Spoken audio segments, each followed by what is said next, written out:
रच के पानी पीत। अरे राम रे राम, कैसे इतना पूरा रसोइया चचपात है रमुआ। राम रे राम, इतना कुल बर्तन बाटे रचाऊ ना कुल सही करे हैं। कुल ऐसे रचाऊ रच के हम पोंछ होते उठाओ ना कुल बर्तन में रखे चली सुलगाई सुलगाई रच के हम आए हैं सोचे रच के काम करे हो ये धन टुनटुनुआ। तो दीदी कहाँ बा? घूमे गई है। बाटे गए हैं घूमे आवे तुमका हम बताई एक तो काम कुछ भगवान आए तो चली हम करी कुल हम करी।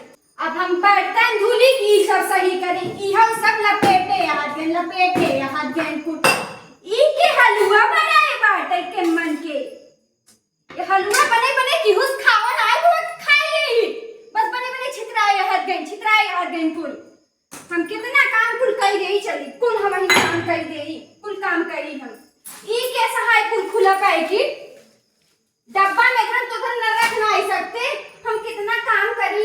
अरे रमुआ दूधवा फट तो ना आए गए दूधवा इधर न गरमाई न फ्रीज में रखेंगे फ्रीज में रख दे कुछ ना है कम हम कितना करी इतना सब फैला रहा था अगर रसोईया ना दरिद्रता आवत है दरिद्रता और कुछ ना ही होता है यह सुबह खाना पड़ा बने का खाए ऊपर से हलवा सुंदर दिए गई।